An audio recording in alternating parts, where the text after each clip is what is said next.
베드로가 놀란 거예요.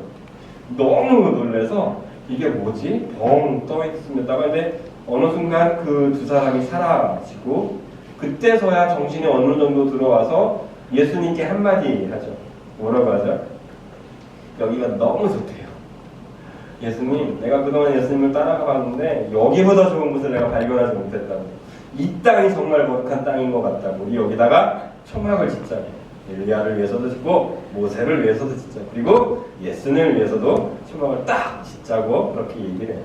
그런데 성경은 뭐라고 기록하냐면 베드로가 얼마나 놀라고 얼마나 감격했는지 자기가 떠들고 있는 무슨 말을 하는지도 잘 알아채지 못하고 그렇게 떠버렸다. 그러니까 황홀함에 극에 달해 있는 상태를 엿볼 수 있게 되는 장면이죠. 이 장면을 통해서 우리가 몰랐던 사실, 그러니까 예수님의 제자들이 몰랐던 사실이 있었어요. 어쩌면 예수님은 막 수시로 얘기하셨어요. 예수님은 자주 언급하셨어요. 뭐에 대해서 언급하셨죠? 내 죽음에 대해서 언급했어요. 오늘 본문은 그것을 먼저 이야기해요. 예수님께서 별세할 것을 이르시더라 라고 하면서 하나님께서 예수님의 제자들에게 분명하게 깨닫게 하시고 알게 하신 것을 보게 됩니다. 무슨 얘기예요?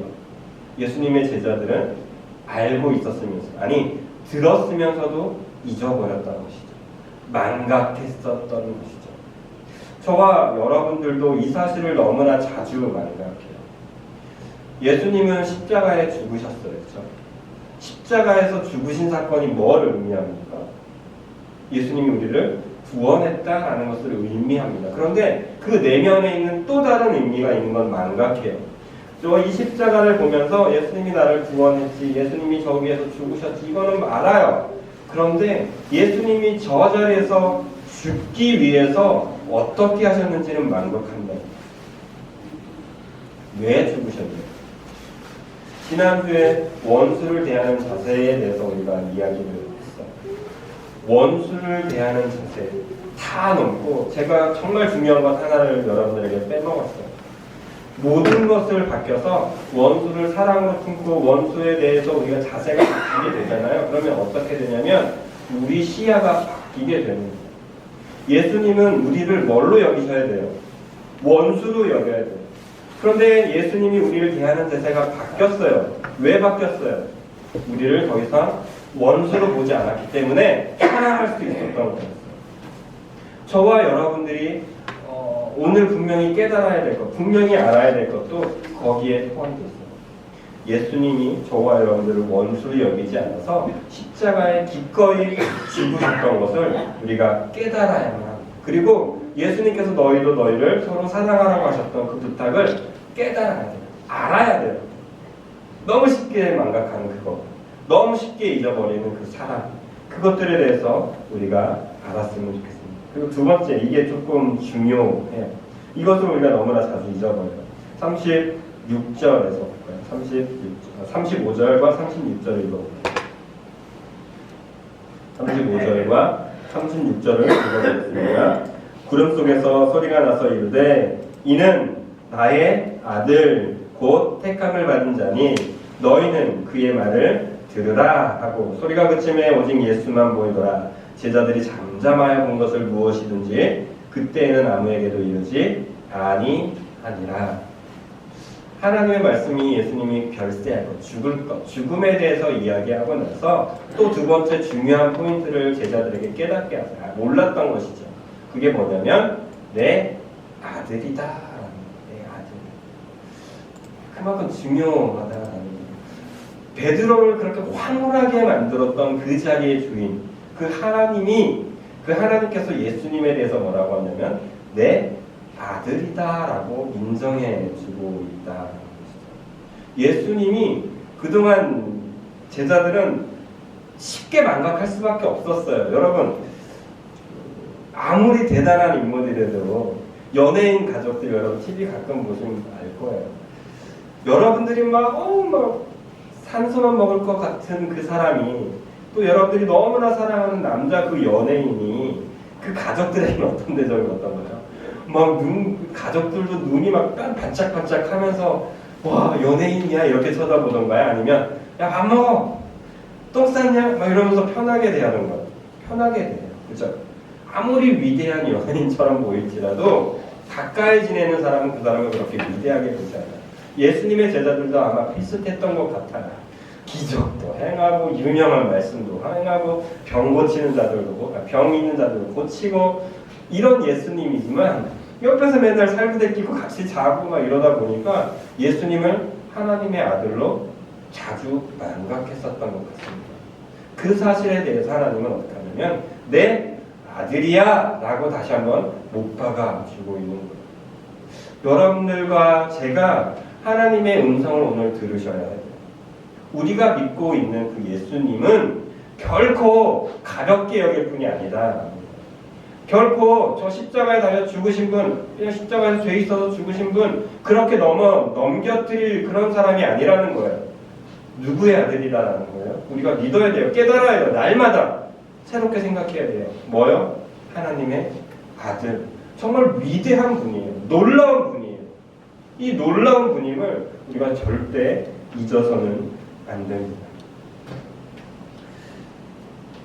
종종 제가 시골, 요즘은 잘 못 내려가지만 학교 다닐 때, 대학교 다닐 때, 대학원 다닐 때 시골에 자주 내려갔어요. 자주 내려가서 아버지 농사일 좀 도와드리고 다시 공부하러 가고 교회로 가고 이렇게 했던 적이 있어요. 그때가 어떤 때였냐면 저희 아버지의 거의 정점을 달리고 있었을 때였어요. 지도자, 농촌 지도자로 섬기고 계셨고요. 한살림 단체에서는 또 회장으로, 한살림 많이 들어오셨죠? 그 지역 회장으로 섬기고 있었고요. 또 장로에서도 그 지역 좀 이제 거의 수뇌부였는데 은퇴하시기 전이었으니까 가장 높은 그 지역에서는 꽤 높은 자리에 있었던 분이었어요. 그래서 저는 거기 가면 그 지역에 가면 안녕하세요 이러면 저를 잘 몰라봐요. 그런데 딱 한마디만 하면 돼요. 저희 아버지가 소병석 씨예요. 아 소장님 아들 이러면서 아버지를 금방 알아보세요. 덕분에 저까지 어떻게 됐냐면 일로와 이거 좀 먹고 가 이러면서 저를 주셨던 일들 저는 경험했어요.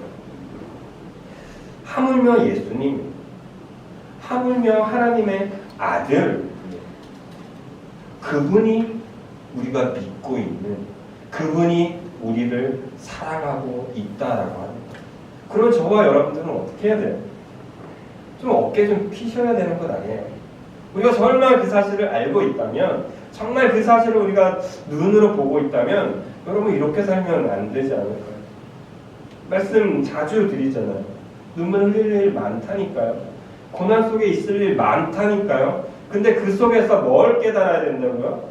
예수님의 제자들처럼 깜빡하고 예수님의 살부딪히니까 별것 아니구나 라고 인정하면 안 돼요. 하나님이 하시는 그 말씀을 들어야 돼요. 내 아들이다 라고 하시는 그 음성이 우리에게 들려줘야 돼요. 언제요? 지금. 그리고 여러분들이 살아가는 현장이죠. 그리고 여러분들이 기도하고 말씀 듣는 그 자리에서 우리 가운데 오늘도 내일도 분명하게 들려지게 되시기를 예수님의 이름으로 축복합니다. 찾는 자들에게 하나님은 들려주세요. 근데 자는 자들에게는 안 들려주세요. 잘 생각해보세요. 예수님의 변화산 사건에 올라가셨을 때 이 장면을 보았던 사람은 최측근이었고요. 그 최측근 중에서도 깨어있었던 몇몇이었어요. 예수님의 제자들은 더 멀리 떨어져 있었고요. 그 장면을 보지 못했어요. 그런데 가까이 있었던, 특별히 오늘 본문에서는 베드로다라고 하는 그 인물은 예수님의 그 음성을 들어요. 아니 하나님의 음성을 들어요. 왜요? 그때 베드로는 어떻게 있었기 때문에요? 깨어 있었기 때문에. 성경은 분명히 기록해요. 그들이 깊이 잠들어 있었대요. 그런데 뭔가 이상한 것을 감지한 베드로는 깨어났어요. 깨어났더니 엘리야도 봤고요. 모세도 봤어요. 그리고 하나님이 말씀하시는 음성도 듣게 되었어요. 저와 여러분들이 오늘부터 해야 될 것은 깨어나는 것이에요. 하나님의 말씀을 위해서, 하나님의 말씀을 듣기 위해서, 또 하나님이 내게 들려주신 음성을 듣고 싶어서 오늘도 깨어나십시오. 내일도 깨어나십시오. 그러면 분명히 하나님은 말씀하십니다. 내 아들 예수 그리스도를 믿으라고. 내 아들 예수 그리스도가 하는 말을 믿고 순종하라고 그 음성이 들려지게 될 줄로 믿습니다. 두 번째로 이제 몰랐던 사실들을 우리가 먼저 살펴봤다면, 두 번째는 이제는 우리가 알아야 할 사실에 대해서 우리가 생각해 봐야 합니다. 오늘 본문에도 우리가 읽었던 부분에 똑같이 어떻게 보면 비슷하지만 분명히요. 다시 35절을 읽어볼게요. 35절. 구름 속에서 소리가 나서 이르되 이는 나의 아들 뭐래요? 곧 택함을 받은 자니 너희는 그의 말을 들으라. 우리가 분명히 알아야 될 사실이 여기에 드러나요. 그건 뭐냐면 예수님은 특별하게 선택되었어요. 택함을 받은 자예요. 그냥 어쩔 수 없이 끌려 나온 사람이 아니에요. 하나님이 그 중에 하나. 물론 아들 독생자 아들 하나밖에 없긴 했지만 하나님이 하나님의 아들을 어떻게 했어요? 불러서 세웠어요. 이게 너무나 중요한 사실이라는 거예요. 이 사실을 여러분들이 믿어지신다면 이 예수님의 하나님께서 불러 세우시고 불러 세운 택한 분임을 우리가 믿게 된다면 어떤 생각이 어떤 말씀이 깨달아지냐면 예수님도 우리를 어떻게 했어요? 택하여 세웠다는 사실이 믿어질 수 있게 돼요. 당진 비전교회 소정선 목사가 만약에 그냥 코 깨서 왔어요 라고 한다면 저는 못 버텨요. 왜요? 내가 온 게 뭐 어쩔 수 없이 끌려왔거든. 그런데 그게 아니에요. 만약 제가 하나님이 저를 특별하게 불러서 세웠다라는 믿음이 제게 생기잖아요. 그럼 여기서 저는 할 일이 있다라고 믿어지기 때문에 어떻게 해요? 기쁘게 이 자리를 걸어갈 수 있는 거예요. 그런데 제가 언제 넘어져요? 하나님이 나를 택한 것 같지 않을 때, 하나님이 나를 불러 세운 것 같지 않을 때 저는 넘어져요. 눈물 흘려요. 그리고 도망가고 싶어요. 여러분들도 똑같아요. 당진 비전교회 성도를 하나님이 특별히 불러 세웠다라는 이 믿음이 없으면 여러분들은 눈물 나요. 아, 내가 왜 여기 있어야 돼? 이 생각밖에 없어요. 우리 대한민국 기독교 교인들, 특별히 남자 크리스천들이 많이 힘들어하는 게 있어요. 음주, 그죠? 다른 나라들은 다 되는데 왜 우리나라만 안 되냐 이거예요. 그런데 기억하셔야 돼요. 하나님은 대한민국 교회를 특별하게 세우셨어요. 이 믿음이 있으면 우리는 어떻게 살 수 있어요? 분명하게 살 수 있어요. 진짜 그리스도인으로, 하나님이 불러 세운 그리스도인으로 살아갈 수가 있게 된다. 이 말씀을 보면서 예전에 제가 이찬수 목사님의 설교를 들으면서 그냥 피식 한번 웃었던 적이 있던 내용이 생각났어요. 이찬수 목사님이 이제 자녀들과 군대까지 다 다녀왔어요. 아들, 딸들이. 아버지 때문에 되게 힘들었던 게 있었대요. 아버지 때문에 너무 그러면서 얘기하는 게 뭐라고 하면 이찬수 목사의 아들로 사는 게 얼마나 힘든지 아냐고 막 그런 식으로 그냥 다 내려놨으니까 상처를 다 안 묻었으니까 그런 얘기를 했겠죠. 그랬더니 목사님이 그냥 웃으면서 그리고 자신도 한마디 했대요. 그래서 웃고 서로 넘어갔대요. 이상한 환경이 될 수 있잖아요. 뭐라고 했냐면 이찬수의 목사의 아들로 딸로 사는 게 그렇게 힘들었다면 이찬수로 살아가는 건 얼마나 힘들었겠냐 라고 그냥 우스갯소리로 그렇게 이야기를 했다고 합니다. 그러면서 그분이 그렇게 이야기했어요. 이게 특권이니까 제가 이렇게 웃을 수 있어요. 만약에 정말 올무로만 여겼으면, 정말 그냥 코 깨는 거로만 여겼으면 이 자리는 눈물밖에 흘릴 수 없는 자리다. 고통의 자리다. 아픔의 자리다. 그런데 이게 하나님이 나를 특별하게 세운 특별한 자리로 믿어지니까 이건 그냥 웃을 수 있는 하나의 에피소드밖에 되지 않더라라고 이야기하더라고요. 저는 그 사실을 믿어요. 그래서 이 자리를 버틸 수 있어요. 어떻게 해요? 하나님은 나를, 예수님을 특별하게 세워서 저와 여러분들을 살렸던 것처럼 하나님은 저를 이 자리에 특별히 세우셨음을 믿습니다. 하나님은 여러분들을 그 자리에 특별히 세우셨음을 믿으십시오. 그러면 그 자리에 계신 여러분 때문에 어떤 일이 생기냐면 예수님이 죽음으로 우리가 살아났던 것처럼 여러분들이 원수를 여겼던 그 사람들이 살아나는 일들이 우리에게 이제는 펼쳐지게 될 것입니다. 이 사실을 믿음으로, 기쁨으로 살아가시길 예수님의 이름으로 축복드립니다.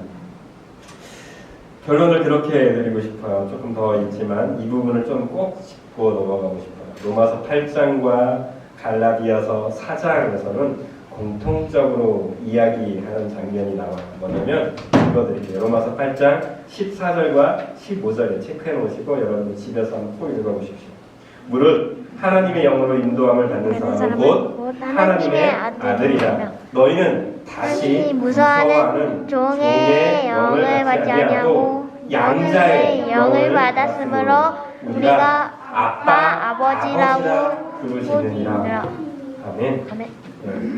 갈라디아서 4장 6절도 말씀이에요. 너희가 아들임으로 하나님의 그 아들의 영을 우리 마음 가운데 보내서 아빠 아버지라 부르게 하셨느니라. 아멘. 7절도 읽어볼까요? 그러므로 네가 너로는 종이 아니요 아들이니 아들이면 하나님으로 말미암아 유업을 받을 자라. 아멘. 오늘 저와 여러분들이 하나님에 대해서 예수님에 대해서 몰랐던 것들은 잘 알아야 돼요. 그리고 하나님이 우리에게 알려주시는 것들도 잘 깨달아야 돼요. 그런데 다 잊어버리셔도 좋아요. 요걸 기억하셔야 돼요. 하나님은 저와 여러분들을 어떻게 하게 하셨는지 아세요? 아빠, 아버지라고 부르게 하셨어요. 여기서 말하는 아빠, 아버지라는 친구는 지금 우리가 말하는 한국어와 똑같아요. 아버지는 뭐죠?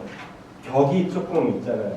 좀 뭔가 느껴지잖아요. 그런데 아빠라고 부르는 건 뭐라고 하는 뭔지 아세요? 어렸을 때 아이가 아빠를 부르는 그거예요. 그냥 맹목적으로 내가 막 온몸이 더럽든 그건 상관없어요. 그냥 아빠 하면 어떻게 해요? 아빠가 달려오잖아요. 그 관계에 아빠, 아버지라고 부르게 하시겠다라고 성경이 말씀하고 있다라고. 그것만 저와 여러분들이 깨달으면 돼요. 그럼 어떻게 하면 우리는 어떻게 할 수 있어요? 아빠에게 달려갈 수 있어요. 아빠라고 하게 하셨으니까.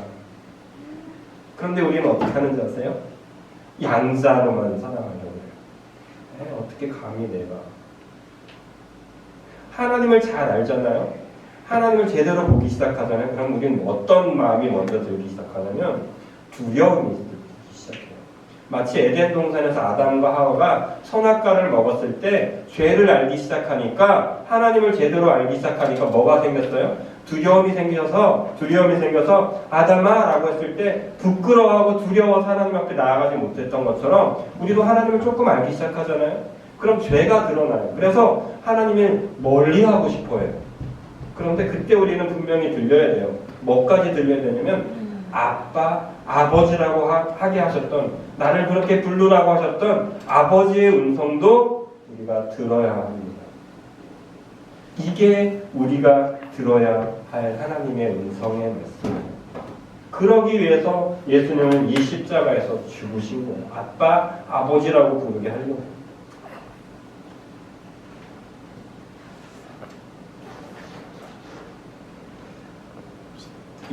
이 말씀을 준비할 때 이 찬양이 계속 되네요. 되내어질 수밖에 없었어요. 왜냐면 제가 이 찬양처럼 살고 있었기 때문입니다. 똑바로 보고 싶어요 라는 찬양이 읽어드릴게요. 우리 같이 허밍으로 같이 불러도 좋고 가수 나올게요. 똑바로 보고 싶어요 주님 온전한 눈짓으로 똑바로 보고 싶어요 주님 곁눈질하긴 싫어요 하지만 내 모습은 온전치 않아 세상이 보는 눈은 마치 날 죄인처럼 멀리하며 외면을 하네요. 주님이 낮은 자를 통하여 어디에 쓰시려고 이렇게 초라한 모습으로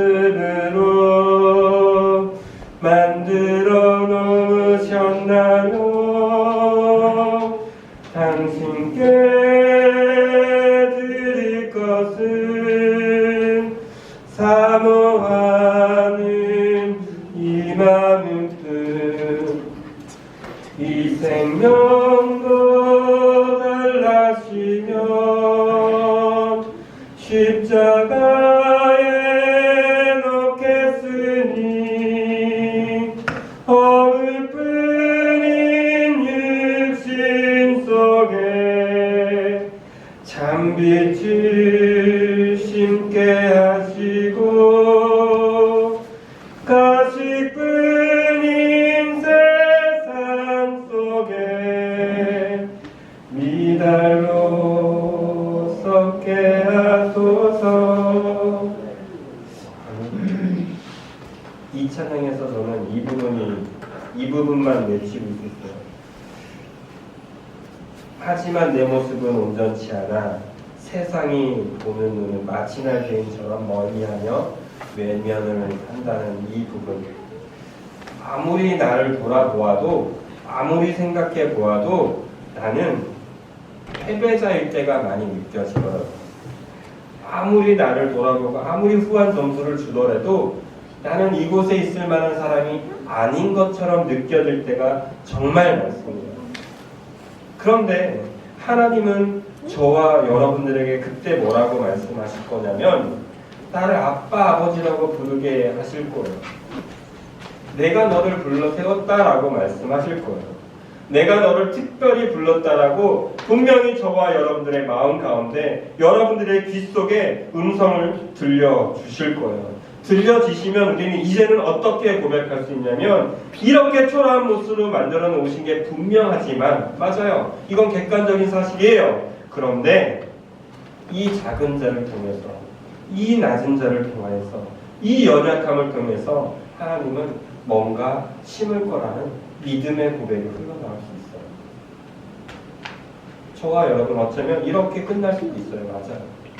이렇게 미천 세상이 볼 때는 작은 교회의 삶으로 멈출 수도 있어요. 맞아요. 그러나 여러분 믿으세요. 뭘 믿어야 돼요? 하나님이 여러분들을 불러 세우셨음을 잊지 마십시오. 하나님이 여러분들에게 아빠 아버지라고 좀 불러 라고 하시는 그 음성을 들려주심은 잊지 마십시오. 그리고 하나님 지금 아빠 아버지라고 불러게 하셨으니까 뭔가 할 거라는 믿음을 가지고 살아가십시오. 누가복음 9장에서는 베드로와 그의 제자들은 그 당시에는 그 사실을 분명히 깨닫지 못했습니다. 그러나 그 음성을 들었던 예수님의 제자들, 특별히 베드로와 야고보와 요한, 이들은 어떻게 생활했습니까? 정말 예수님의 제자로서 정말 귀하게 이 교회의 반석이 되는 일꾼들로 살아갈 수 있었어요. 분명 그 자리에서는 지나갔어요. 아무것도 아니었어요. 심지어 십자가의 사건 때 예수님을 모른다고 버리고 도망갔던 그들이었습니다. 우리도 어쩌면 똑같을 거예요. 그러나 그때 기억하십시오. 뭘 기억해요? 예수님을 기억하십시오. 아바 아버지라고 부를 수 있는 그 하나님을 기억하십시오. 그 하나님은 결코 우리를 이 자리에서 그냥 흘려보내지 않을 것이고 하나님이 원하시는 방법대로 하나님이 쓰시고자 하시는 일들을 저와 여러분들을 통해서 나타내실 것입니다.